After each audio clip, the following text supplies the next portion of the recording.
প্রিয় দর্শক, আসসালামু আলাইকুম। সিল টিভির প্রতিদিনের অনুষ্ঠান সংবাদ শিরোনাম দেখার সাদর আমন্ত্রণ জানাচ্ছি আমি মাহবুবুল আলম মিলন। আজকে সংবাদ বিশ্লেষণে অতিথি আছেন জ্যেষ্ঠ সাংবাদিক সিলেটের এম এ রহিম, বাংলাদেশ বেতার। রহিম ভাই, আপনাকে স্বাগত জানাচ্ছি। আপনাকেও রহিম ভাই জ্যেষ্ঠ সাংবাদিক সিলেটের বেতারের শুধু নয়, ইউনিয়ন পরিষদের সাবেক chairman, Rotary Club of Sylhet সেন্ট্রালের সাবেক প্রেসিডেন্ট, অনেক দেশের সমাজে কাজ করে যাচ্ছেন। আর সাংবাদিকতা হচ্ছে আপনার মূল পেশা, আমরা জানি। প্রিয় দর্শক, আজকে আমরা রহিম ভাইকে পেয়েছি। আজকে খবর বিশ্লেষণে রহিম ভাই খবর ভালো বিশ্লেষণ করবে। আমরা এখান থেকে অনেক কিছু পাবো খবরের। প্রতিদিনে আজকেও তিনটি পত্রিকা এসছে আমাদের স্টুডিওতে। জাতীয় পত্রিকা এসছে কালের কণ্ঠ, সিলেটের স্থানীয় দৈনিক শুভ প্রতিদিন এবং সিলেট মিরর। তিনটা পত্রিকাই আমি শিরোনাম পড়বো, অতিথির কাছ থেকে বিশ্লেষণ শুনবো। পত্রিকা পড়ার আগে আজকে দিন তারিখটি জানিয়ে দিচ্ছি। আজ বুধবার 4 মার্চ 2026, 16 ফাল্গুন 1432 বঙ্গাব্দ, 14 রামাদান 1447 হিজরি। আজকের অনুষ্ঠানটি সম্প্রচারে সহযোগিতা করছেন আমাদেরকে Ali books and variety store, Bashikpur Madhyabazar, Lakshmipur. এর স্বত্বাধিকারী কামাল হোসেনকে কৃতজ্ঞতা জানিয়ে আজকের অনুষ্ঠানটা শুরু করছি। অনুষ্ঠানটির সার্বিক পরিকল্পনায় আছে শেখ নুরুল ইসলাম। প্রথমেই যে খবরটি পড়ে শুনেছি কালের কণ্ঠে জাতীয় পত্রিকায়, হামলা চলছেই, প্রতিশোধে মরিয়া ইরান। ইরানের সেই খামেনির মৃত্যুর পর থেকে এই অবস্থা চলে আসছে। আরো খবর এখানে, রিয়াদে মার্কিন দূতাবাসে হামলা, তেহরানে ইরানের প্রেসিডেন্টের কার্যালয় ভবনে বিমান হামলা, 165 ইরানি শিশুর দাফন সম্পন্ন। অত করুণ খবর এগুলো আর কি। আরো খবর, সরেজমিনে ইরান, থেমে থেমে বিকট শব্দ, আরো ফাঁকা তেহরান। মার্কিন কর্মকর্তা পল কাপুর ঢাকায়, আলোচনার গুরুত্ব, বাণিজ্য চুক্তি বাস্তবায়ন ও বিনিয়োগ। একটু ভিন্ন খবরের দিকে আমরা এসছি। এলএনজি সরবরাহ অনিশ্চয়তায়, গ্যাস ও বিদ্যুৎ নিয়ে উদ্বেগ, কাতারে উৎপাদন স্থগিত। আমাদের জন্য একটা ভয়াবহ একটা দিন আসছে গ্যাস নিয়ে। কিন্তু শক্তিশালী তরুণদের দিকে নজর, মানব পাচার চক্রের, রাশিয়ায় যুদ্ধদাস। দরিদ্র শারীরিক সামর্থ্যবান তরুণ যুবকের চিহ্নিত করে চক্র, ভুক্তভোগীদের পরিবার এখন লাখ লাখ টাকার ঋণে জর্জরিত।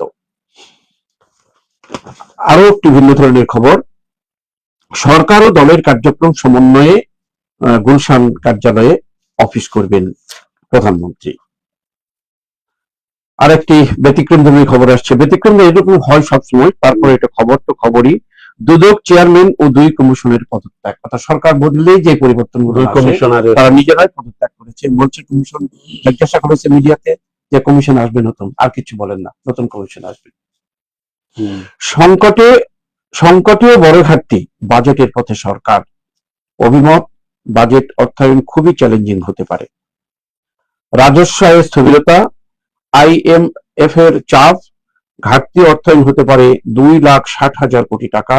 ফ্যামিলি কার্ড, কৃষক কার্ড, নতুন পে স্কেল প্রয়োজন। বাড়তি অর্থ, চলতি বছরে রাজস্ব ঘাটতি 60,000 কোটি টাকা ছাড়িয়েছে। 15 মার্চের মধ্যে বাজেট প্রস্তাব চেয়েছে এনবিআর। এই যে বাজেট নিয়ে যে একটা থমথমে একটা ভাব কিন্তু আছে, আল্লাহ জালে কাটিয়ে উঠুক, আমরা সেই দোয়া করি। ঢাকায় ICU এ ওষুধ প্রতিরোধী ছত্রাক সুপারবাগ ছড়িয়ে পড়েছে। এই ছিল কালের কণ্ঠের প্রথম পৃষ্ঠা। শেষ পৃষ্ঠা খবরটা পড়ে নিয়ে অতিথির কাছে আমরা আসবো খবর বিশ্লেষণের জন্য। নির্জন লিটল ম্যাগ চত্বর, বইমেলা চলছে 21শে ফেব্রুয়ারির। আসলে নির্জন লিটল ম্যাগ চত্বর শুধু নয়, পুরো মেলাটাই কিন্তু বসে আছে, প্রকাশকেরা গালে হাত দিয়ে বসে আছে সেখানে। জানি না ঈদের পরে হয়তো এটা হয়তো কিছুটা চাঙ্গা হতে পারে। 7 কর্মদিবসে বকেয়া বেতন 12 মার্চের মধ্যে ঈদ বোনাস পরিশোধের নির্দেশ। আসন্ন পবিত্র ঈদ উল ফিতর উপলক্ষে কারখানার শ্রমিকদের বকেয়া বেতন 7 কর্মদিবসের মধ্যে এবং ঈদ বোনাস 12 মার্চের মধ্যে পরিশোধ করার নির্দেশ দিয়েছেন সরকার। রাজধানীতে মশা নিয়ন্ত্রণহীন, এটা কি রাজধানীর খবর? যদিও পত্রিকায় এসছে রাজধানীর কথা, জাতীয় পত্রিকা হিসেবে সারা সিটি কর্পোরেশন, পৌরসভা সব জায়গায় কিন্তু মশা নিয়ন্ত্রণহীন। এখানে কিছু উল্লেখ করা হয়েছে, খবরে কিছু দিক তুলে ধরা হয়েছে। মশার 90% কিউলেক্স প্রজাতির। মার্চে মশা বাড়তে পারে বিশেষজ্ঞদের আশঙ্কা। ফেব্রুয়ারিতে মশা বেড়েছে 40% বেশি, একটি প্রতিবেদন দেওয়া হয়েছে এখানে। আরো খবর, বলেশ্বরের ডুবুচরি আটকে আছে হাজারো জীবন। পূর্ব পিরোজপুর, পশ্চিমে বাগেরহাট, এই দুই জেলার মাঝখানে দিয়ে বলেশ্বর নদী। এখানে ওই যে নদীর মধ্যে যে ফেলা ওই যে ব্লকগুলো ফেলার কারণে নদীর ভরাট থেমে গেছে আর কি। তো হারিয়ে গেছে, হাজারো জীবন আটকে আছে এখানে। ওই যে নদ এখানে বিশ্লেষণ করেছে এইভাবে, নদ ভরাট হওয়ার পেছনে আরো দুটি কারণ, দুটি সেতুর পিলার ও নদে ফেলা ব্লক, এমনি তো চর, অন্যদিকে ব্লক। ঈদের আপনি তো এটা নিয়ে অনেক কাজ করেছেন, পিয়াং নদী বা গঙ্গাতে, এই আলোকে কিছু আলোচনা করবেন যে কি হতে পারে। ঈদের বাস ট্রেনের অগ্রিম টিকিট বিক্রি শুরু, এখনো কিন্তু 15 দিনের উপর বাকি আছে, কিন্তু শুরু হয়ে গেছে। সাইবার সহিংসতায় 97% নারী শিশু। বিশ্ব যৌন নিপীড়ন বিরোধী দিবস আজ। নারী ও শিশুর নিরাপত্তা নিশ্চিত করা সরকারের বড় চ্যালেঞ্জ। এক মাসে অন্তত 35 জন নারী ও শিশু ধর্ষণ, আইনি ও সালিশ কেন্দ্র। একসময় আপনি জনপ্রতিনিধি ছিলেন, এই যে সালিশ গুলো করেছেন আপনার এলাকায় চেয়ারম্যান হিসাবে, এখন দেখেন এই যে অবস্থা, নারী শিশুর নিরাপত্তা নিশ্চিত করা সরকারের বড় চ্যালেঞ্জ হয়ে যাচ্ছে। এটা কি শুধু সরকার পারবে, না আপনার মতো যারা বিভিন্ন এলাকা ইউনিয়ন পরিষদ চেয়ারম্যান, পৌরসভার চেয়ারম্যান, তারাও এখানে সামাজিক উদ্যোগ দরকার এবং সবগুলা প্রতিষ্ঠান ঐক্যবদ্ধভাবে এটা মোকাবেলা করতে হবে। তো আমি যেহেতু প্রথম পাতায় কিছু খবর আসছে যে হামলা চলছে প্রতিশোধ মরিয়া ইরান, এখানে 165 জন শিশু দাফন হয়েছে ইরানে। এই সব মিলিয়ে আলী খামেনির মৃত্যুর পর যা হচ্ছে এই নিয়ে কতটুকু, এবং ইরান কিন্তু প্রতিশোধ নিয়ে অগ্রসর হচ্ছে, এই ব্যাপারে আপনার কি বিশ্লেষণ হতে পারে? ধন্যবাদ মাহবুবুল আলম মিলন ভাই আপনাকে। আপনি দীর্ঘদিন থেকে এই যে অনুষ্ঠানটা চালিয়ে যাচ্ছেন, বিশেষ করে সিল টিভির অগণিত দর্শক শ্রোতাদেরকে আমি আন্তরিক ধন্যবাদ জ্ঞাপন করছি। আমি প্রায়শ এই আলোচনায় আপনাকে দাওয়াত দিচ্ছেন, আসছি। আলহামদুলিল্লাহ, আজকে যে আমরা প্রথমেই যে হামলা চলছে প্রতিরোধে মরিয়া, এই যে প্রতিশোধে মরিয়া ইরান, এই যে দেশে যে বিশ্বের মধ্যে যে হঠাৎ করে যে এই যে দুঃখজনক ঘটনাটা সৃষ্টি হচ্ছে, এটা আমরা কোনোভাবেই কাম্য প্রত্যাশা করতে পারি না। আসলে বিশ্বব্যাপী এটা একটা গ্লোবাল ভিলেজ। আমরা শান্তি চাই, শান্তিতে বসবাস করতে চাই, সবার আগে শান্তি দরকার।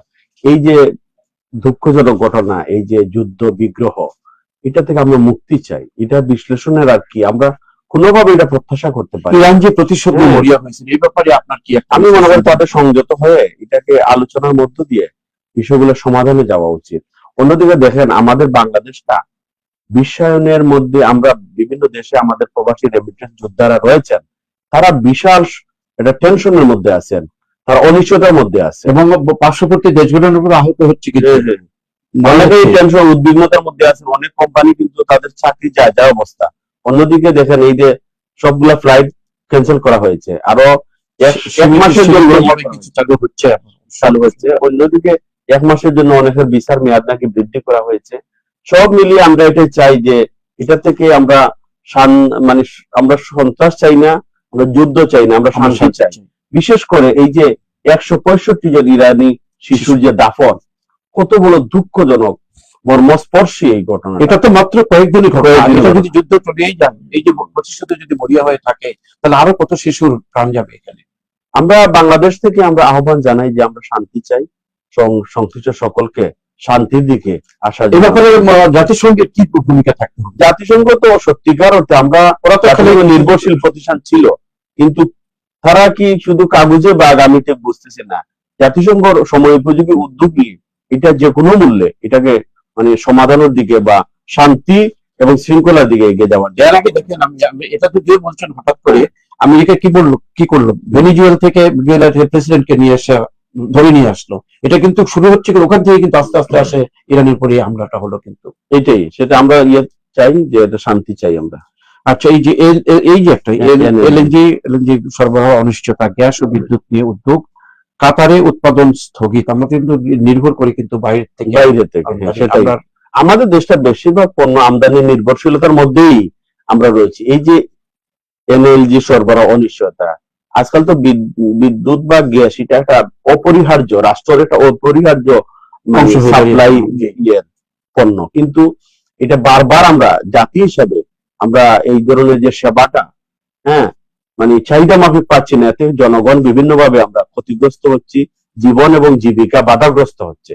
এই এনার্জি, এটার জন্য আমি সরকারকে আমরা বিনীতভাবে অনুরোধ জানাবো, বিদ্যুৎ এবং এনার্জি এটা জাতীয় অপরিহার্য বিবেচনায় বর্তমান যে গণতান্ত্রিক সরকার যে দায়িত্ব নিয়েছেন, এটাকে অপরিহার্য বিবেচনা, এটার ব্যাপারে যাতে জনগণ তাদের চাহিদা মাফিক এনার্জি বা বিদ্যুৎ যাতে সরবরাহ পান, এটা নিশ্চিত করার জন্য আমি দাবি জানাচ্ছি। আরেকটি উদ্বেগ পাশাপাশি দেখেন, সংকটীয় বড় ঘাটতি বাজেটের পথে সরকার, বাজেট অর্থায়ন খুবই চ্যালেঞ্জ হতে পারে, এদিকে উদ্বেগ, এদিকে কিন্তু আর একটা সামনে অন্যদিকে আন্তর্জাতিক সংকট, এদিকে মানে গণ অভ্যুত্থানের পরবর্তী এই সময় আমাদের যে ভোট বিপ্লবের মাধ্যমে বর্তমান সরকার গঠিত হওয়ার পরে সরকারের সামনে অনেকগুলো চ্যালেঞ্জ রয়েছে।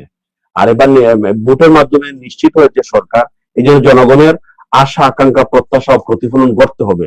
সব মিলিয়ে এই যে সামনে আমাদের জুন মাসে যে বাজেট যেটা প্রদান হবে, এটা তো 2 মাস বাকি, এটা চ্যালেঞ্জিং পর্যায়ে রয়েছে। আমি মনে করি বর্তমান প্রধানমন্ত্রী তারেক রহমানের নেতৃত্বে যে সরকার বর্তমানে, আমি বলবো খুব গতিশীল ভাবে চ্যালেঞ্জ মোকাবেলায় কাজ করবে ইনশাআল্লাহ। একটু সমঝোতা হওয়ার দরকার মনে করি এই ব্যাপারে, এটা নিয়ে খুব না করিয়ে, যেহেতু একটা অত বড় একটা চ্যালেঞ্জের মুখে সরকার গঠন হয়েছে, আমাদেরকে সাশ্রয়ী হতে হবে, সংযত হয়ে চলতে হবে। এটা জাতি হিসাবে এটা আমাদের অবশ্যই দরকার। সবাইকে এই ফর্মুলা মেনে আমাদেরকে চলতে হবে, শান্ত থাকতে হবে, এই চলতে হবে, এইটাই।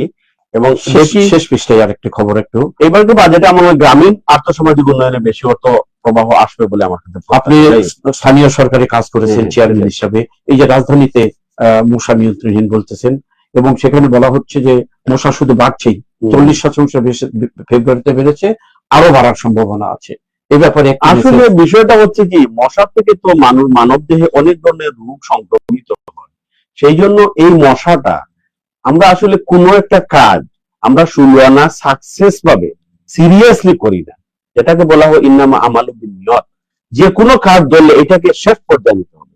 এই মশাটার কোনো সমাধান নাই, মশারি দিয়েও সমাধান হচ্ছে না, কয়েল দিয়েও সমাধান হচ্ছে না, এরপরে আরো অনেক কিছু বের হচ্ছে। বিশেষ করে যে মশা নিধন করতেছে, নিধন করার জন্য যে এটা হচ্ছে না, এটা ভালো না। সিটি কর্পোরেশন, আমি বলবো শুধুমাত্র ওই যে কালভার্ট, ব্রিজ, রাস্তাঘাট এটার মনোনিবেশের পাশাপাশি মানুষ যাতে শান্তিতে ঘুমাতে পারে, বা এটার জন্য ঢাকা বা বিশেষ করে আমাদের সিলেট বা বাংলাদেশের যে 6টি যে মহানগর রয়েছে, এগুলাতে স্পেশালি উদ্যোগ নিয়ে এই মশা তার বংশ নিধন করে, অর্থাৎ যে নাশকগুলো, কীটনাশক যেটা ইউজ করা হচ্ছে, বংশটা বিনষ্ট করতে হবে।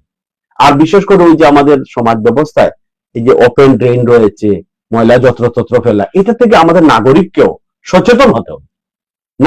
নগরের নাগরিকের আপনি সবকিছু নিয়ম কানুন মেনে আমাদেরকে চলতে হবে। সরকারের আরেকটা চ্যালেঞ্জ বাজেটের এখানে পাশাপাশি দেখেন সাইবার সংস্থায় 97 নারী ও শিশু নিরাপত্তা নিশ্চিত করা সরকারের। না, এই বিষয়টা মিলন ভাই আমি বলতে চাচ্ছিলাম, ওই যে আমাদের যে বিশ্ব যৌন নিপীড়ন বিরোধী দিবসটা হচ্ছে আজকে, হ্যাঁ, এই দিবসটা আসলে খুবই দরকার। বিশ্বব্যাপী আমাদের নারী এবং শিশুরা বিভিন্নভাবে নির্যাতিত হন। বর্তমান এই সময়ে এই প্রেক্ষাপটে আমরা এটা প্রত্যাশা করি না। এই শুধু ছেলেমেয়ের মাঝে নারী এবং শিশুরা সবচেয়ে বেশি মর্যাদার মধ্যে থাকে, মানে কি বলে মায়া মোহব্বত আন্তরিকতার মধ্যে থাকে। সেই জাতি মানবিক হয়, সেই জাতি আরো সামনের দিকে অগ্রসর হতে পারে। এইটার জন্য আমাদের সরকারের পাশাপাশি সমাজের সর্বস্তরের মানুষকে আমাদের নারী এবং শিশুর জন্য স্পেশালি মা জাতি হিসাবে তাদের প্রতি মমত্ববোধ আমাদের। অনেক অনেক ধন্যবাদ। যেহেতু 97% মানে এটার মধ্যে আক্রান্ত, মানে নাই সবাই আক্রান্ত হয়ে আছি। প্রিয় দর্শক, আমরা জাতীয় পত্রিকা শেষ করে স্থানীয় দিকে যাচ্ছি, সময় আমাদেরকে দ্রুত অগ্রসর করে দিচ্ছে। স্থানীয় পত্রিকা প্রথমে হাতে নিচ্ছে শুভ প্রতিদিন। ইরানের হামলায় মধ্যপ্রাচ্যে নিহত 2 বাংলাদেশির বাড়িতে শোকের মাতম।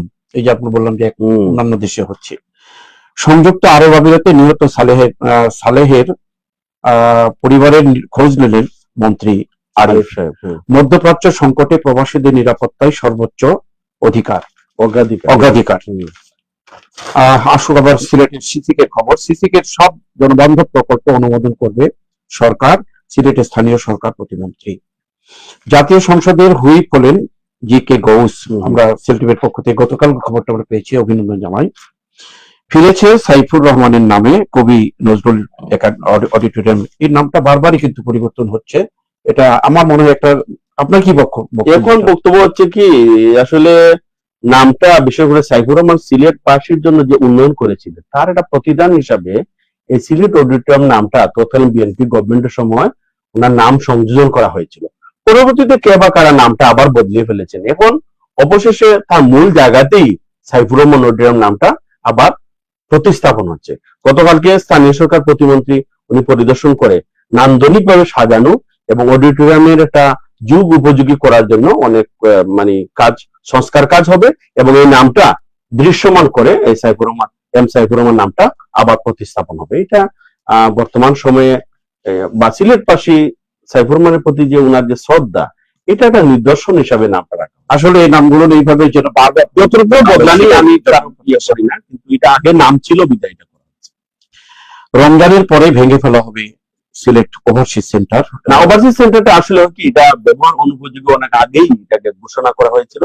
এটা আসলে সুন্দর একটা গুরুত্বপূর্ণ জায়গা এটা রয়েছে আমাদের প্রবাসীদের, তাদের বিভিন্ন কল্যাণমূলক কাজের জন্য এটা আধুনিকায়ন করে আমাদের প্রবাসীদের বিভিন্ন সেটা কোনো যেন ক্ষতিগ্রস্ত কেউ না হয়, যারা এখানে দোকানপাট অন্যান্য অফিস যারা আছে তাদেরকে যথাযথ তাদের দাবি দেওয়া বহাল রেখে এটাকে আধুনিকায়ন করার দরকার। কারণ জিন্দাবাজারের মতো জায়গা একটা দৃষ্টিনন্দন বিল্ডিং এর দরকার আছে।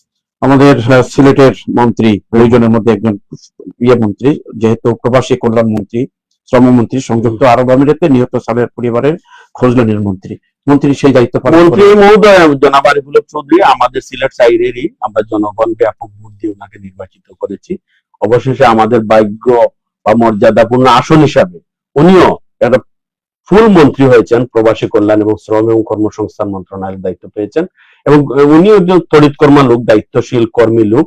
আমরা জনগণ প্রত্যাশায় রয়েছে আমাদের সিলেট সাইডের ব্যাপক উন্নয়ন হবে ইনশাল্লাহ।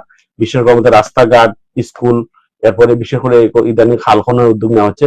সবার আগে আমি দাবি জানাবো আমাদের যে মূল যে দাবিটা, আমরা জৈন্তাপুর গোয়েনঘাট কোম্পানিগঞ্জের আমাদের যে পিআইন নদী খননের এটা মাস্টার প্রকল্পের মাধ্যমে এই সময়টা খনন করলে আমাদের অনেক ইয়ে হবে। আরো আমিরাত নিয়ে কথা যেহেতু হচ্ছে, যুদ্ধের ব্যবস্থা, সেই উদ্যোগ নিয়ে উনিও তড়িৎ সেদিন আমাদের গোয়েনঘাটে ছিলেন, রাত্রেই উনি জরুরি উনার সফর ক্যান্সেল করে উনি ঢাকায় চলে গেছেন, যাতে প্রবাসীদের কোনো ধরনের সমস্যা না হয় দেখভাল করা নজর রাখতেছেন। আরিফ শেখকে আমরা অভিনন্দন, অবশ্যই আমরা অভিনন্দন জানাই যে উনি জীবন বাজি রেখে কাজ করে যাচ্ছে। এই খবরটা প্রায়ই আসতেছে, সেটা ধর্মপাশায় ফসল রক্ষা বাঁধের মেরামত ও নির্মাণ কাজে ধীরগতি। জনভোগান্তি কমাতে নগর কর্তৃপক্ষের নানা উদ্যোগ। মার্কিন দূতাবাসে ডিপ্লোম্যাটিক এরিয়ার নিশ্চয়তা ব্যবস্থা জোরদার করা হয়েছে। স্বরাষ্ট্রমন্ত্রী নিষিদ্ধ পাথর ক্রাশিং করায় 2 প্রতিষ্ঠানকে জরিমানা। অসহায়ের মাঝে খাদ্য সামগ্রী বিতরণ সমাজের পিছিয়ে পড়া মানুষের মুখে হাসি ফোটাচ্ছে সিলেট ইয়াংস্টার কয়েসবেদির বক্তব্য অনুষ্ঠানে যে বলছেন, ভালো মানবিক দিক দেখাচ্ছে। সিলেট প্রেস ক্লাবের সংবাদ সম্মেলনে অভিযোগ, নগরে ওয়াকিটকি উদ্ধারের ঘটনায় ষড়যন্ত্রের শিকার ব্যবসায়ী লিটন। যুক্তরাজ্যে পাঠানোর নামে 25 লাখ টাকা আত্মসাতের অভিযোগ, যুবক গ্রেপ্তার। সুনামগঞ্জের খবর দিয়ে শেষ করব। সুনামগঞ্জে খুচরা সার বিক্রেতাদের মানববন্ধন, নতুন নীতিমালা বাতিলের দাবি, 44,000 ব্যবসায়ীর ভবিষ্যৎ অনিশ্চিত। এই ছিল আজকের শুভ প্রতিদিন। আমি যে বিষয়টা একটু বলতে চাই, দর্শকদের মনোযোগ, ফসল রক্ষা বাঁধের সাথে আমি আমার এলাকাতে অনেকগুলো কাজ গভর্নমেন্ট আমাকে অনুমোদন দিয়েছেন আমাদের এলাকায়, আমরা করেছি। এটার মূলত 28শে ফেব্রুয়ারি ছিল কাজ শেষ করার দিন। এরপরে হাওড় অঞ্চলে কাজের নাই। কিন্তু দেখেন সুনামগঞ্জ আমাদের এটাকে বলে একটা ফসলের ভান্ডার, হ্যাঁ, সারা দেশে 28শে ফেব্রুয়ারি কাজের মেয়াদ শেষ। এখন এটা শুনলে তো অবাক লাগে যে বর্তমান যুগে দেখেন এক্সকেভেটর গভর্নমেন্ট অনুমোদন দিয়েছে, আপনি বেকু দিয়ে মাটি কাজ করতে পারবেন। এক সময় লেবার দিয়ে করা হতো বাধ্যতামূলক, যাতে ওই মানুষের আর্থসামাজিক অবস্থা উন্নত কাজের জন্য। কিন্তু এখন বেকু এই জন্য এক্সকেভেটর অনুমোদন দেওয়া হয়েছে, হাওড় অঞ্চলে ওই কাজগুলা লেবার দ্বারা করা যায় না। বিধায় যেহেতু যান্ত্রিক প্রযুক্তি গুলো আছে, তাহলে এই কাজটা মেয়াদের পরে যাওয়ার কোনো উচিত ছিল না। যারা সংশ্লিষ্ট পিআইসি আছেন বা গভর্নমেন্টের পানি উন্নয়ন বোর্ডের যারা ইঞ্জিনিয়াররা রয়েছেন এবং উপজেলার নির্বাহী অফিসাররা রয়েছেন, আমি মনে করি নিবিড় পর্যবেক্ষণ এবং তদারকি জোরদার রাখলে এই মেয়াদ যাওয়ার কথা ছিল না। অনেক এবং অন্যদিকে আমি বলি, আমাদের সুনামগঞ্জবাসীকে আমি ধন্যবাদ জানাই যে সুনামগঞ্জে এই বছর প্রায় 150 কোটি টাকার অধিক টাকা এই হাওড়কা ফসল রক্ষা বাদে সরকার মহোদয় বরাদ্দ দিয়েছে। এদিকে খবর, অন্যদিকে আপনার বিশ্লেষণ, সব মিলিয়ে যেন যারা এটা দায়িত্বশীল আছে এটা যেন অগ্রগতি আমরা ভবিষ্যতে দেখি, এই খবরটা যেন আমরা না শুনি, এটাই। প্রিয় দর্শক, আমাদের হাতে আরো একটি পত্রিকা, স্থানীয় পত্রিকা আছে, এটা হচ্ছে সিলেট মিরর। সিলেট মিরর আমি পড়ে শোনাবো। সিলেট মিররের যে খবরটি পড়ে শোনাবো, অগ্নিছোড়া মার্চ নিয়ে যে খবরটি আছে, অন্যান্য খবরগুলো যেহেতু আমরা অন্য পত্রিকায় পড়েছি, সংগ্রাম কমিটি গঠন করে প্রতিরোধ করে তোলার প্রস্তুতি, সেই অগ্নিছোড়া মার্চের আজকে হচ্ছে 5 তারিখ হিসাবে, সেটা প্রতিদিন ধারাবাহিক খবরটি করছেন তারা। সর্বাবস্থায় আল্লাহর জিকিরের তাগিদ, ধারাবাহিক লিখছেন সিলেট মিরর থেকে, রমজান মাসের একটি তাৎপর্যের উপর লেখা। ইরানে হামলার নিহতের সংখ্যা 700 ছড়িয়েছে। নগরের টেকসই উন্নয়নে সবার সহযোগিতা কাম্য, বর্তমান নগর পিতার দায়িত্বে। ওই বিষয়টা একটু বলতে চাচ্ছি আমি। জি বলেন প্লিজ। বিষয়টা বললাম তো, আমাদের নতুন যিনি প্রশাসক সরকার, আমাদের সিলেট জেলা বিএনপির সভাপতি আব্দুল কাইয়ুম চৌধুরী সাহেবকে যেহেতু সরকার কর্তৃক উনাকে মনোনয়ন মানে নিযুক্ত করা হয়েছে প্রশাসক হিসাবে, উনি চেয়ারের দায়িত্বে বসার পরে আমি দেখলাম প্রতিদিনই তদারকি করছেন, সকাল 9টায় অফিসে যাচ্ছেন এবং স্টাফদের ওনাদের যে অফিসে আসা সবকিছু উনি মনিটরিং করছেন। এবং গতকালকেও স্থানীয় সরকার প্রতিনিধি সিলেট সিটি কর্পোরেশন হল রুমে নগরের বিভিন্ন উন্নয়ন বিষয়ে মত বিনিময় হয়েছে। এবং আমাদের যে ওই দুপাদিকের যে দৃষ্টিনন্দন যে দুপাদিকে, সেটা উনি দেখে আমাদের প্রতিমন্ত্রী মহোদয় খুবই খুশি হয়েছেন যে সুন্দর নান্দনিক এটা দেখে। সব মিলিয়ে আমি বলবো যে আমাদের সিলেট মহানগর এটাকে সত্যিকারের উন্নয়নে উদ্যোগ নেওয়া দরকার, আমাদের অনেকগুলো প্রকল্প দেওয়া দরকার এবং জনগণকে সেই আলোকে একসাথে মিলে আমাদের নগরটা একটু ভালো কথা বলেছি, টেকসই উন্নয়ন। একটা কাজ এই বছর করলাম 6 মাসের মধ্যে ভেঙে গেল, এটা নয়। এই টেকসই উন্নয়ন করার পিছনে টেকসই উন্নয়ন লাগছে প্রযুক্তি, সেটা এলজিডির একটা মূল স্লোগান ছিল, এটা সর্বমহলে সমাদৃত হচ্ছে টেকসই শব্দটা। এই জন্য আমি বলবো টেকসই ছাড়া কোনো উপায় নেই, সবকিছুতে টেকসই উন্নয়ন করতে হবে। লোক দেখানো কসমেটিক উন্নয়ন করে জাতির টাকা খরচ অপচয় করা কোনো মানে হয় না। আরো আন্তর্জাতিক খবর, মধ্যপ্রাচ্যে 6 রুটে বিমানের সব ফ্লাইট কাল পর্যন্ত বাতিল। ওই যুদ্ধের ব্যাপারটা নেই। সিলেটে বিশ্ব শ্রবণ দিবস পালিত। কানের দীর্ঘস্থায়ী ক্ষতি করতে পারে শব্দ দূষণকে দায়ী করা হয়েছে, ব্যাখ্যা করবে পরে। বিশ্বনাথে ঝোঁক থেকে নারীর কঙ্কাল উদ্ধার, পরিচয় শনাক্তে চেষ্টা পুলিশের। নজরুল একাডেমির আবার নামটা পড়েছি আমি, এটা সব ধরনের ভিসার মেয়াদ 1 মাস বাড়িয়েছে কাতার। এই ছিল প্রথম পাতার নতুন খবরগুলো। শেষ পৃষ্ঠায় খবরটা পড়ে শুনেই আপনার কাছে আবারও আসছি। রাজনৈতিক ও নির্বাচনী সহিংসতা, ফেব্রুয়ারি মাসে সারা দেশে নিহত 10, আহত 2000। এই যে নতুন করে কিন্তু আবার কিন্তু সহিংসতা চলছে দেশে। বালাগঞ্জে ফসলি জমির মাটি কাটায় মহা উৎসব। ফসলি জমি কাটা যাবে না, কিন্তু মহা উৎসব চলছে। এই বিষয়টা একটু বলতে চাই। সারা আমাদের সিলেটে প্রায় পত্রিকান্তরে নিউজ আসছে যে ফসলি জমি কাটা। আমি বলি ফসলি জমা কাটা লাগে না, আমাদের প্রকৃতিগত সব সিস্টেম দেওয়া আছে। যেমন ধরুন অনেক জায়গায় আমাদের বিল রয়েছে, জলমহল রয়েছে, এগুলা খনন দরকার। এখান থেকে ইভেন আমাদের জেলা প্রশাসক এসিলেন, ইউএনও, জেলা মৎস্য কর্মকর্তা, তারাও আমাদেরকে বলেছেন যে কোন কোন জায়গায় যদি বিল থেকে মাটি, জনগণের মাটিরও দরকার আছে, তার বাড়ির বরাদ করা দরকার আছে, বিটা উন্নয়নের জন্য মাটিরও প্রয়োজন আছে, কিন্তু ওই ফসলি জমি না কেটে যেটা পরিত্যক্ত মাটি আছে, যেমন জলমহলের মাটি, খালের মাটি, ওইটাকে যদি সুন্দরভাবে কেটে আনা যায় তাহলে একসাথে দুইটা কাজ হয়ে যায়। আপনার এই জলাশয়টা জলাশয় এবং পতিত মাটির দিকে একটা ছোট্ট একটা কবিতার কথা, 2টা লাইন বলছি। বলেন। একটা কবি বলেছিল যে আনাচে কানাচে পড়ে আছে যত অনাবাদী জমি, শ্রম দ্বারা তবে করতে হবে আমাদের নামে, পুকুর ডোবা নদী নালা যত করতে হবে চাষ, তবেই মোরা ধন্য হব বিধাতার আশীর্বাদ। এই যে জিনিসটা, যে ফসলি জমি কাটা হচ্ছে অথচ পরিত্যক্ত জমিকে কিন্তু করা হবে আপনার যেটা মনে করি পানির জায়গার জন্য সৃষ্টিকর্তা আমাদেরকে দিয়েছিলেন, ওইখানে বরাট হয়ে অর্ধ বরাট হওয়ার কারণে কোনো কাজে লাগছে না, নৌকাও চলাচল করতে না, পানিও থাকে না। এই জন্য ওইখানের মাটি এনে কারো যদি একান্ত অপরিহার্য কোনো জায়গায় বরাট করা লাগে। অনেক অনেক ধন্যবাদ, আসলে আপনার অভিজ্ঞতা থেকে বলেছেন। আরেকটি কথা রহিম ভাই, এই যে ফেব্রুয়ারি নির্বাচন হয়ে গেলে একটা শান্তির বার্তা আসলো, সবাই মিলে দেশ গড়বে, এখন যদি 10 জন নিহত হয় সারা দেশে, আহত 2000, এটা কি কাম্য? এখন আমাদের কোনো অবস্থাতেই কাম্য নয়। এবারকার নির্বাচনটা আমি বলবো আমরা প্রত্যাশার চেয়ে ভালো একটা নির্বাচন, ভালো মানে একটাও মানুষ মারা যায় মারা যায় না, আলহামদুলিল্লাহ। এটা এখন নির্বাচনের পরবর্তী সময় কেন আমাদের মাথা গরম থাকে এটা আমরা বুঝি না। যিনি একদিন ভোট নিয়েছেন উনাকে সার্ভিস দিতে হবে 5টি বছর।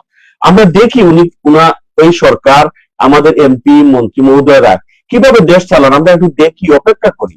এইভাবে মাথা গরম করে নিহত আর এগুলা করা কোনোভাবেই ঠিক না বর্তমান এই বিশ্বায়নের যুগে। এটা আমাদেরকে মাথা ঠান্ডা করে সবাইকে চলতে হবে, এবং এটার জন্য আমাদের যে সংশ্লিষ্ট পুলিশ ডিপার্টমেন্ট আছে, আইন শৃঙ্খলা যেটা, ওনারাও কঠোর হস্তে এগুলা মোকাবেলা করতে হবে, দলীয় দৃষ্টিকোণ থেকে নয়, জাতি হিসাবে, রাষ্ট্রের দায়িত্ব হিসাবে এগুলা করতে হবে। অনেক অনেক ধন্যবাদ। একটি ভালো সংবাদ দিয়ে, ভালো মানে কি বিনোদনমূলক সংবাদ।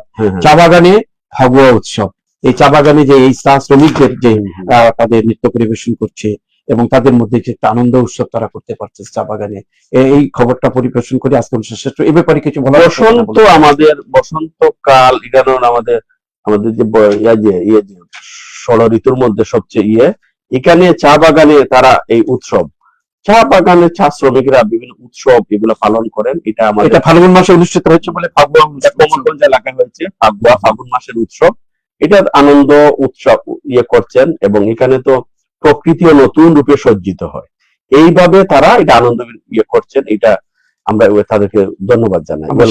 নাকি আরেকটা বিষয়টা কি, একটা সংবাদ আমি একটু বলার ইচ্ছা ছিল কিন্তু এটা আমার হয়ে গেছে, ওই যে নগরের বিষয়টা বলা হয়ে গেছে, আর ওই যে সিসিকের বিষয়টা এখানে, যাই হোক সব বিষয় বলা হয়ে গেছে আলহামদুলিল্লাহ। আর ফসলের বিষয়টা বলছিলাম, এটা আলোচনা হয়েছে, স্বাস্থ্য সেবা, ইনশাআল্লাহ আগামীতে আরো কোন পত্রিকা নিয়ে আপনার সাথে আবারও বলবো ইনশাআল্লাহ। প্রিয় দর্শক, আমরা ফেব্রুয়ারি মাসে সারা দেশে নিহত 10, আহত 2000, এর ভিতর দিয়ে আমার শান্তির বার্তাও আছে। চা বাগানে ফাগুয়া উৎসব হচ্ছে, দেশে ব্যতিক্রম হবে আমাদের এই দেশটা আর কি। কি পাথর কাশ্মীরের দায়ে জরিমানা, কাশ্মীরের দায়ে জরিমানা। আসলে আমাদের জনতাপুর বনগাঁ এই যে আমার পাথুরে এলাকাটা, এটা রাষ্ট্রীয় শৃঙ্খলার দরকার। এই সম্পদটা কি যেভাবে দরকার আছে, অন্যদিকে আবার যেখানে সেখানে মাটি পাহাড় কাটারও প্রয়োজন নাই, প্রকৃতি বিনষ্ট হচ্ছে। এটার জন্য আমি সরকার এবং আমাদের মন্ত্রী আরিফুল হক চৌধুরী সাহেবকে অনুরোধ জানাবো, এটা একটা স্পেশাল উদ্যোগ নিয়ে এটার একটা শৃঙ্খলার মধ্যে আনা। আসলে অবৈধ পাথর গরম ক্রাশিং করাটা তো অন্যায় হয়েছে, জরিমানাও হয়েছে, সবার উপরে মানুষকে কর্মসংস্থান। অনেক অনেক ধন্যবাদ। সুন্দর একটি স্লোগানের মধ্যে দিয়ে আজকের অনুষ্ঠান শেষ করতে যাচ্ছি। প্রিয় দর্শক, প্রতিদিনই আমরা 3টি পত্রিকা, 2টি স্থানীয় পত্রিকা, সিলেটের তাজা খবরগুলো আমরা পড়ে থাকি। সব খবরের বিশ্লেষণ হলে খবরের শিরোনামই আপনাদের বলে দিচ্ছে কি ঘটছে সিলেটে প্রতিদিন। এই খবরগুলো আমরা পরিবেশন করে থাকি। আগামীকাল তো আবারও 2টি স্থানীয় পত্রিকা, জাতীয় পত্রিকা একটা নিয়ে আমরা হাজির হবো আপনাদের সাথে। সেই পর্যন্ত আমাদের সাথে থাকুন। এই প্রতিষ্ঠানে অনুষ্ঠানে আপনাদেরকে সহযোগিতা করলেন বশিরপুরের সেই Ali books and variety store, তাদেরকে কৃতজ্ঞতা জানিয়ে অতিথিকে আবারও ধন্যবাদ জানিয়ে আজকে আমি ধন্যবাদ শেষ করবো। আমি স্পন্সরিং প্রতিষ্ঠানকে ধন্যবাদ জানাই। এই জগতে স্পন্সরিং এর প্রয়োজন আছে, নম্বর 1। দ্বিতীয় বিষয়টা হচ্ছে আমাদের সিলেটে যেগুলা পত্রিকা বের হচ্ছে, দেখেন ওনারা তেমন কোনো বিজ্ঞাপন পান না, তারপরেও কষ্ট করে যে পত্রিকাগুলো নিয়মিত বের করছে, সাংবাদিক পত্রিকার কর্তৃপক্ষ আন্তরিক সাংবাদিক আমাদের সিল টিভিকে ধন্যবাদ জানাই। সিল টিভি যে ওনাদের দায়বদ্ধতা, জাতি হিসাবে যে দায়বদ্ধতার ভিত্তিতে এই সংবাদপত্রটা আরো বিকশিত করার জন্য, তথ্য জনগণকে দোরগোড়ায় পৌঁছে দেওয়ার জন্য প্রতিদিন যে এই বিশ্লেষণমূলক অনুষ্ঠান করে যাচ্ছেন, এখানে আপনি আছেন, আমি প্রত্যেক যারা শিল্পী কলাকুশলী, সকলকে আমার পক্ষ থেকে আন্তরিক ধন্যবাদ। আবারও পরিশেষে আবারও ধন্যবাদ জানাচ্ছি। ধন্যবাদের জন্য আর একটা ধন্যবাদ দিয়ে আজকের অনুষ্ঠান শেষ করছি। প্রিয় দর্শকদেরকে নিরন্তর শুভেচ্ছা। আল্লাহ।